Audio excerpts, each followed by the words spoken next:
श्रद्धेय महानुभाव, व्याकरण के अंदर प्रथम अध्याय के चौथे पाद में कारक प्रकरण दिखाई पड़ता है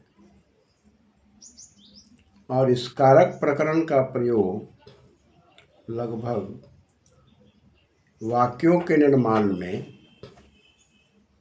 हर जगह दिखाई पड़ते हैं। इसके बगैर वाक्यों की शुद्धता संभव नहीं है। और जब कभी भी हम पठन पाठन की प्रक्रिया प्रारंभ करते हैं, उस प्रक्रिया में शब्दों के उच्चारण में या अक्षरों के उच्चारण में या वाक्यों के उच्चारण में शब्द साधुत्व, अक्षर साधुत्व, वाक्य साधुत्व पर विचार किए जाते हैं। और इन विचारों के लिए सबसे पहले कारक प्रकरण पर विचार किए जाते हैं और कारक प्रकरण के आधार पर, विभक्ति प्रकरण के आधार पर वाक्यों की शुद्धता की बात कही जाती है। इस प्रसंग में अपादान कारक पर विचार करते हुए संप्रदान कारक की ओर सूत्रकार बढ़ते हैं। उसमें विचार के क्रम में जब संप्रदान कारक की बात आई, कर्मणा यमभि प्रति स संप्रदानम, कर्मणा, यहाँ पर जो भी कर्म करना है वह साधन के लिए प्रयुक्त है।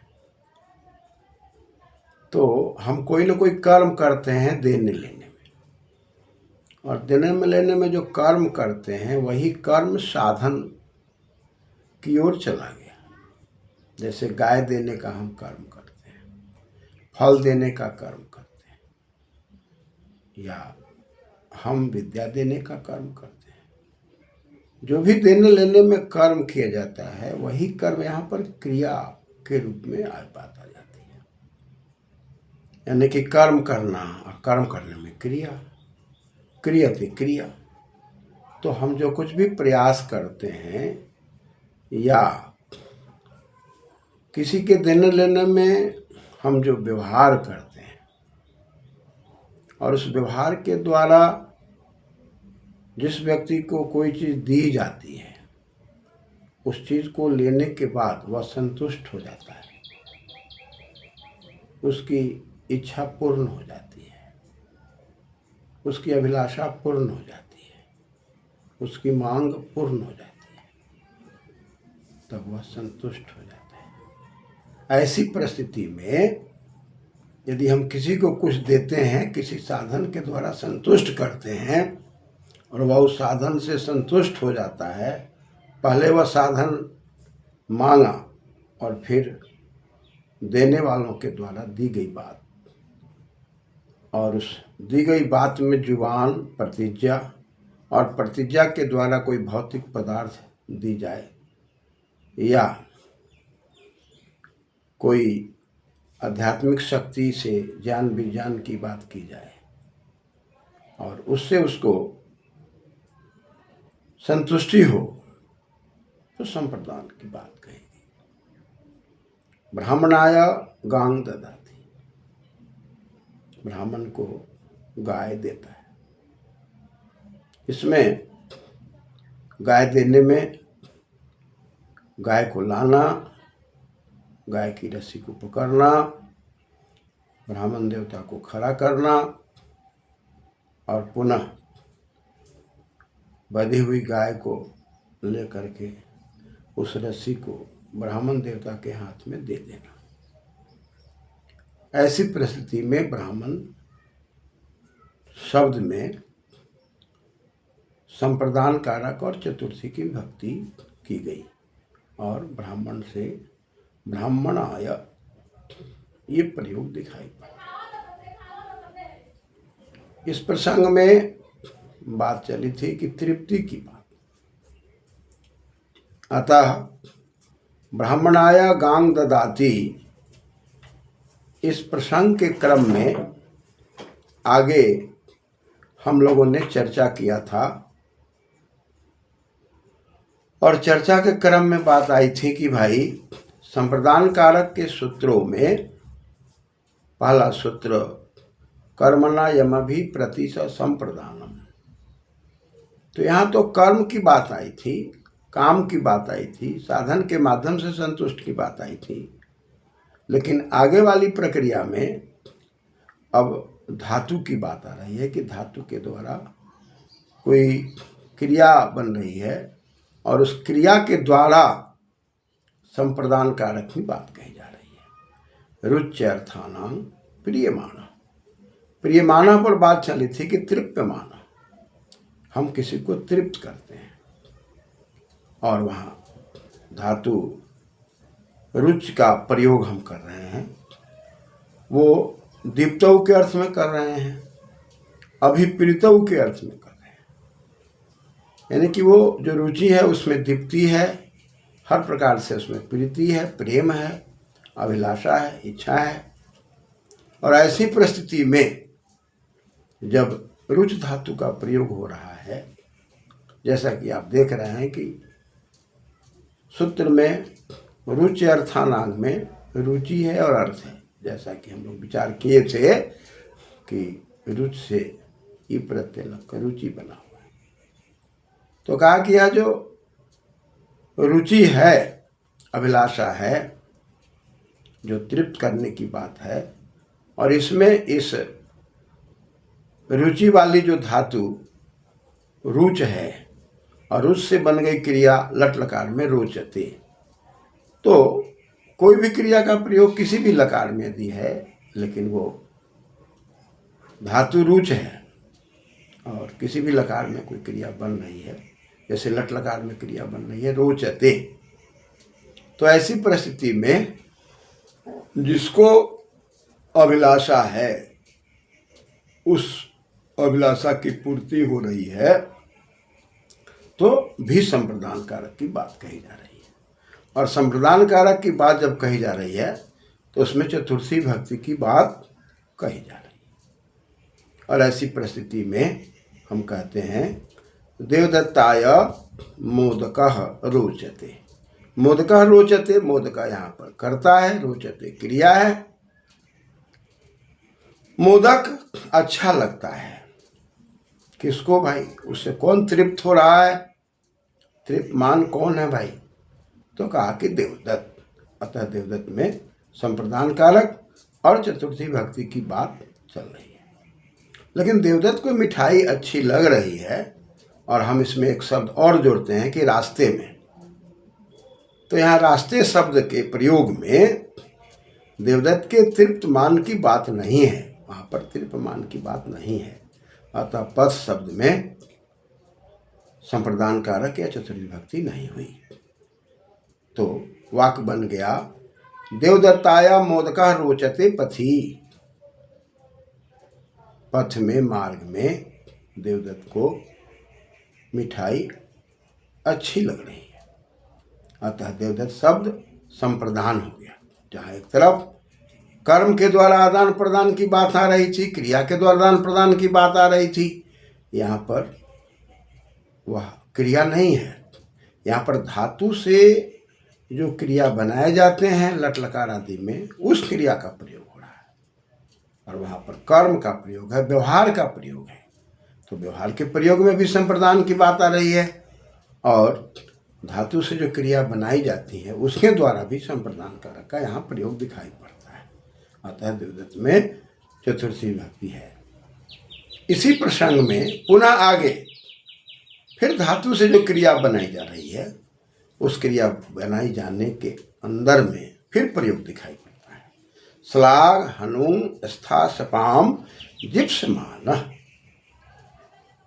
अब यहाँ पर लगातार धातुओं के शब्द पढ़ दिए गए।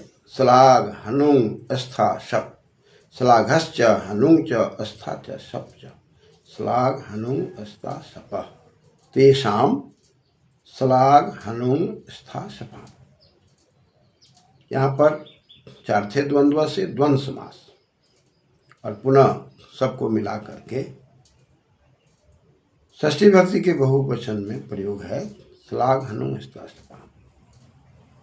इन सब के प्रयोग में, इन सब धातुओं के प्रयोग में, यहाँ एक धातु नहीं है, श्लाघ है, हनुंग है, स्था है, शप है, इन सभी धातुओं के प्रयोग में।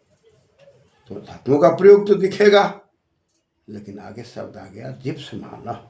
जिप्समानः में प्रथम विभक्ति एक वचनांत है। और इसमें हम यदि विचार करें तो विचार के प्रसंग में बात आ रही है वो ज्याप है, और ज्याप के प्रसंग में यदि बात आ रही है तो बोधन के अर्थ में है, ज्ञापन करना, बोधन करना। तो जनाने की इच्छा की बात आना, तो उस ज्ञाप के अंदर हम यदि व्याकरण की विधा देखते हैं तो व्याकरण की विधा में यहाँ पर सन प्रत्यय की बात है, और सन प्रत्यय की बात यदि करते हैं धातु कर्मणा समान कर्तिका दीक्षाया, इच्छा के अंदर, अभिलाषा के अंदर धातु से सन प्रत्यय की बात यदि करते हैं, और वहाँ पर यदि हम ज्याप धातु की बात करते हैं, ज्याप धातु से सन प्रत्यय करते हैं, और सन प्रत्यय करने पर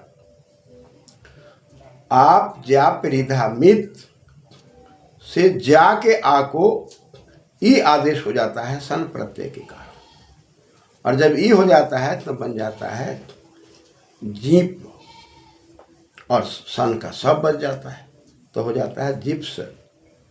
और जब हम इसमें लट लकार की जगह पर सानस का प्रयोग करते हैं, सानस से आन बच जाता है।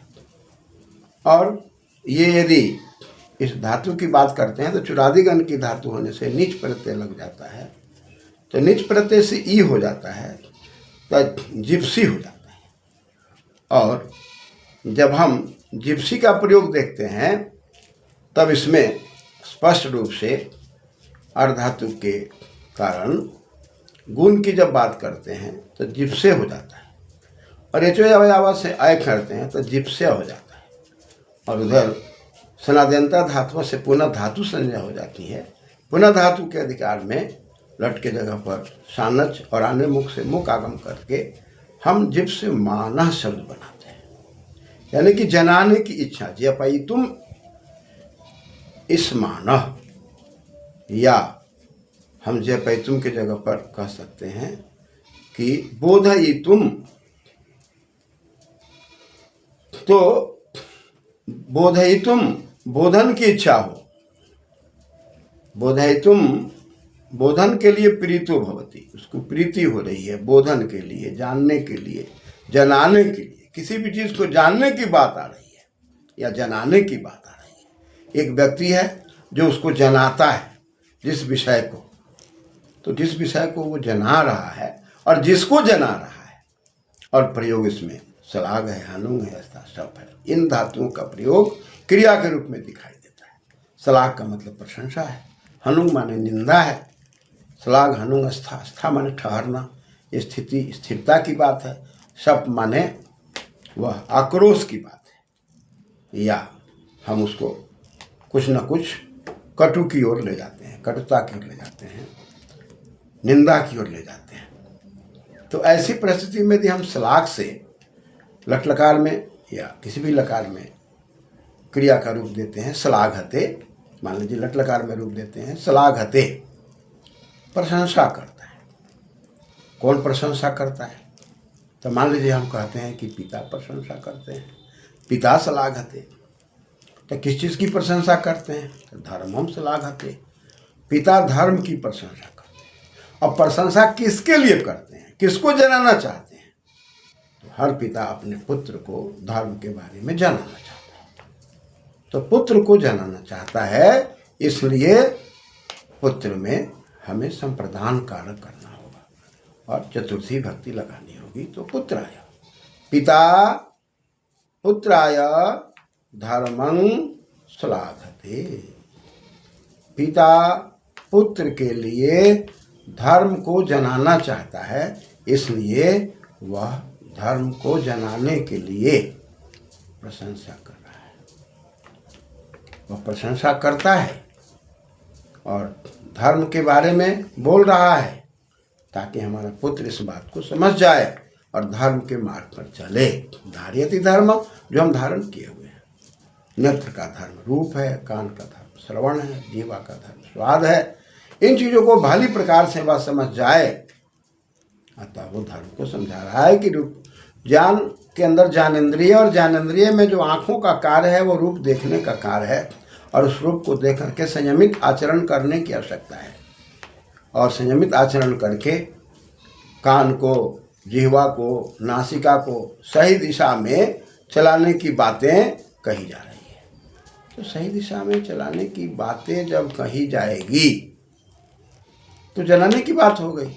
अतः यहाँ पर वाक्य बन गया, पिता पुत्राय धर्मं श्लाघते।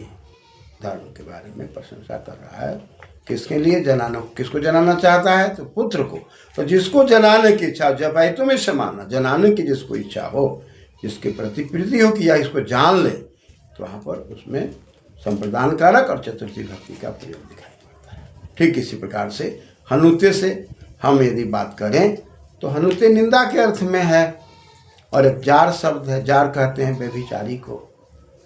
तो निंदा किया जा रहा है एक व्यभिचारी व्यक्ति का।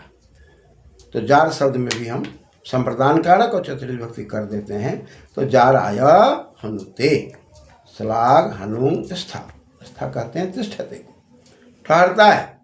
कोई भी व्यक्ति किसी के नज़दीक ठहर रहा है और यदि उसका उद्देश्य विद्या अध्ययन करना है तो हर व्यक्ति उसको तृप्त करना चाहेगा, जनाना चाहेगा कि विद्या के बारे में जाने।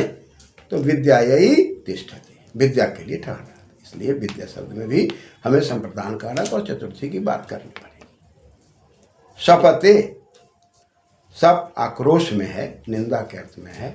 जब कोई व्यक्ति सही कर्म नहीं करता तो उसके प्रति आक्रोश होना, निंदा की बात होना स्वाभाविक है। तो कोई भी व्यक्ति हो, चाहे घर का व्यक्ति हो, बाहर का व्यक्ति हो, दुष्ट व्यक्ति के प्रति कोई भी व्यक्ति खुश नहीं रहता। तो वहाँ पर जनाने की बात यदि की जा रही है, कुछ कहने की बात कही जा रही है, तो वहाँ जिसको जनाने की जा रही है, दुष्ट को जनाने की बात कही जा रही है, तो दुष्ट शब्द में भी हम संप्रदान कारक और चतुर्थी भक्ति करेंगे तो हो जाएगा दुष्टाय शपते। इस प्रकार से यह वाक्य पूरा होता है कि श्लाघते हनुते तिष्ठते या शपते क्रिया के प्रयोग होने पर जिसको हम जनाना चाहते हो उसमें चतुर्थी भक्ति हो गई। इस प्रकार पुत्राय में चतुर्थी दिखाई पड़ता है, जाराया में चतुर्थी दिखाई गई है, और विद्याय में भी चतुर्थी बात कही गई है, दुष्टाय में भी चतुर्थी बात कही गई है। वैसे भी हम जब कभी भी विज्ञापन करते हैं, किसी को जनाना चाहते हैं, तो उसका उद्देश्य यही होता है कि अच्छे कर्म को जनाएंगे तो आगे बढ़ेगा, और बुरे कर्म को यदि समझा देते हैं तो वहाँ से वो निंदित कर्मों से हटेगा। इस प्रकार सूत्र हमें और आपको वाक् सिद्धि के साथ साथ लोकाचार की भी बात में समझाने का प्रयास करता है, जिस ओर हृदयंगम करके हम अपने जीवन को महानता की ओर ले जा सकते हैं। क्रमशः धन्यवाद।